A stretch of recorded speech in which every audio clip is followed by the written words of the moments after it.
सीमा हैदर को केवल एक प्रेम में डूबी महिला समझना प्रशासन और समाज की एक बड़ी भूल साबित हो सकती है। इस महिला के साथ न सिर्फ 4 बच्चे भारत में रह रहे हैं, बल्कि उनका अतीत भी गंभीर जांच का विषय होना चाहिए।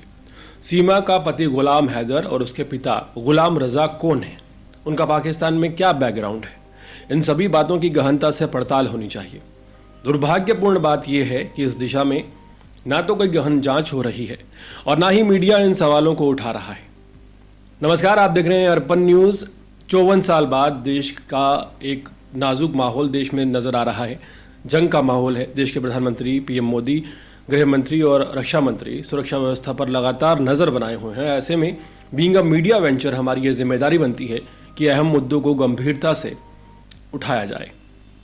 हाल ही में उत्तर प्रदेश के मुरादाबाद में 22 पाकिस्तानी महिलाएं चर्चाओं का केंद्र बनी हुई हैं।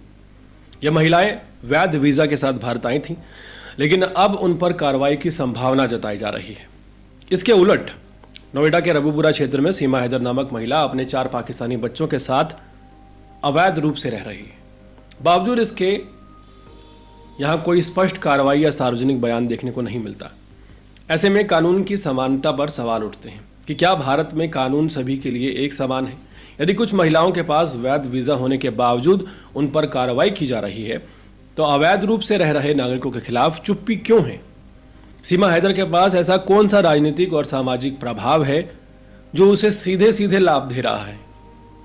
सीमा हैदर का मामला मीडिया और सामाजिक मंचों पर पहले भी सुर्खियों में रहा है। यह मामला संवेदनशील इसलिए भी है क्योंकि इसमें प्यार और सीमा पार का संबंध और इसकी भावना जुड़ी हुई है। मुरादाबाद की महिलाएं अपेक्षाकृत गुमनाम रहीं। क्या मीडिया कवरेज और जनभावनाएं प्रशासनिक कार्रवाई को प्रभावित कर रही हैं? ये बड़ा सवाल है। 4 पाकिस्तानी बच्चों के भारत में अवैध रूप से बसने की संभावना दीर्घकालिक सुरक्षा चिंता का विषय हो सकती है।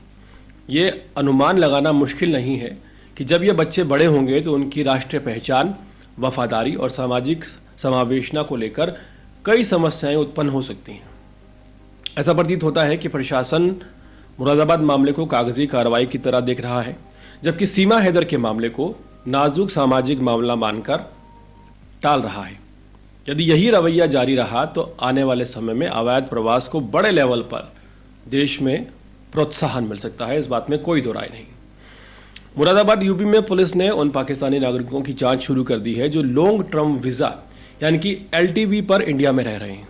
अभी तक पुलिस को ऐसी 22 पाकिस्तानी महिलाएं मिली हैं जिन्होंने यहाँ आकर शादी की और अब सालों से यहाँ सेटल्ड हैं। इनमें से कई के तो बच्चे भी बड़े हो चुके हैं और उनकी शादियाँ हो चुकी हैं। टोटल मिलाकर इन 22 महिलाओं के 95 बच्चे हैं। कुछ बच्चे अभी भी पाकिस्तान में अपने रिश्तेदारों से कांटेक्ट में हैं। संभावना जताई जा रही है। इसी वजह से पुलवामा में हुए हालिया आतंकी हमले के बाद इंटेलिजेंस और लोकल पुलिस अलर्ट पर है और बाहर से आकर बसे लोगों पर कड़ी निगरानी रखी जा रही है। इन 22 महिलाओं के अलावा 2 रेफर्ड केस हैं, यानी कि कुल मिलाकर 24 महिलाएं पुलिस के रडार पर हैं। रिपोर्ट्स के मुताबिक सभी महिलाओं के आधार कार्ड बन चुके हैं और सरकार से मिलने वाला राशन भी इन्हें मुहैया कराया जा रहा है, लेकिन अब तक इन्हें भारतीय नागरिकता नहीं मिली है। ये सभी अभी भी सिर्फ LTV पर रहे। पुलिस ये भी चेक कर रही है कि कहीं कोई ऐसा शख्स तो नहीं जिसका वीज़ा एक्सपायर हो चुका हो और वो यहाँ पर रह रहा हो, लेकिन अभी तक का ऐसा कोई केस उत्तर प्रदेश से सामने नहीं आया है। मुरादाबाद के SP सिटी कुमार रणविजय ने मीडिया को बताया कि हमारे पास 22 लोगों के जो LTV पर हैं और 2 रेफर्ड केस हैं। टोटल मिलाकर 24 मामले हैं। सारे रूल्स के हिसाब से जांच चल रही है और सब पर निगरानी रखी जा रही है। पाकिस्तान से इन लोगों के बैकग्राउंड या लिंक्स को लेकर अभी भी कुछ क्लियर नहीं है, लेकिन इंटेलिजेंस टीम लगातार वेरिफिकेशन में कार्यरत है। वहीं सीमा हैदर का मामला केवल एक प्रेम प्रसंग नहीं है, बल्कि भारत की राष्ट्रीय सुरक्षा, कानून व्यवस्था और प्रशासनिक सतर्कता पर एक गंभीर सवाल बनकर उभरा है। सबसे चौंकाने वाली बात यह है कि 22 पाकिस्तानी महिलाएं मुरादाबाद में वीज़ा होने के बावजूद चर्चाओं और संभावित कार्रवाई की जद में हैं, जबकि सीमा हैदर और उसके 4 पाकिस्तानी मूल के बच्चे जो पूरी तरह से अवैध रूप से भारत में रह रहे हैं, उन पर कोई स्पष्ट कार्रवाई नहीं होती हुई नजर आ रही।